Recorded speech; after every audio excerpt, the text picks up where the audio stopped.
The moment you stop desiring, you will not have life with you. We are desiring beings. There is that inner deception that if I become successful, I will be satisfied. And people work and work, they buy this, they buy that, and they still remain restless. We are tempted to think that we will calm down our desire to feel loved by watching movies, going to the beach, going to visit animals, going to the ocean, going to swim. It is not enough.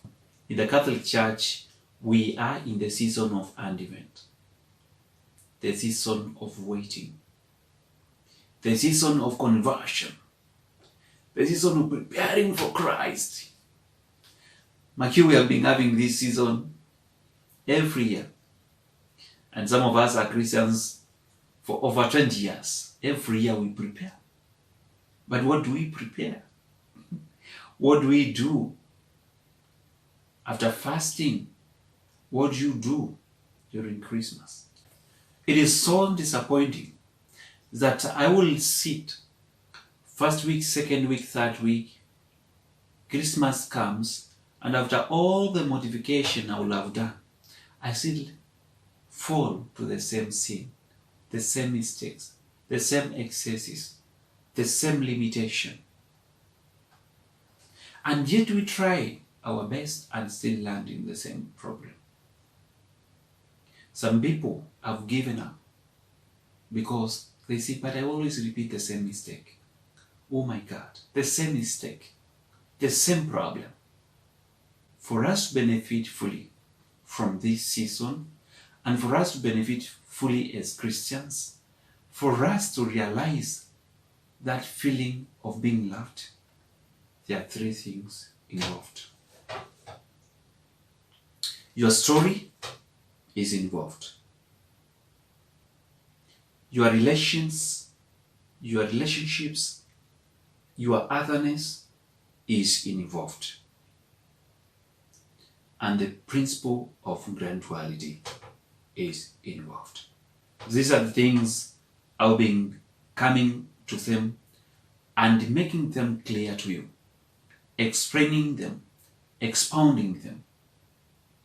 Every good education must consider three principles, that each one has history, that each one has otherness, has desire for the other, and that maturity is a process. Salvation is a process. Conversion is a process. It will never be a project. If conversion was a project, I tell you, with all the desire of perfection that is in human person, we will already be perfect. We'll be flying like angels. We'll be speaking in tongues. We'll be free. But you see, we want to be free without history, without embracing our story. And we want to be redeemed by the people who are not redeemed. We want to be helped to see by the blind. We want to be given by people what they do not have. And the last mistake we make is that we don't entrust ourselves to the process. We easily give up. So entrusting ourselves to the process, that Jesus is saving me, that He entered not only into somebody else's history, that Jesus entered into my history. I can now read my life back without fear with Him and examine if I am opening myself towards the other. The other, who is the most trusted, who is the trustworthy. The other, who has said that He loves me.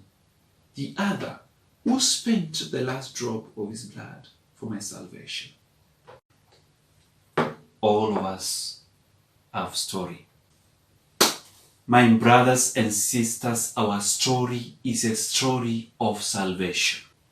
That is why God the Father sent the Son to the world to become part of our story. And that story is of salvation. To be saved from that distress, to be filled with that which we desire. We desire to feel loved.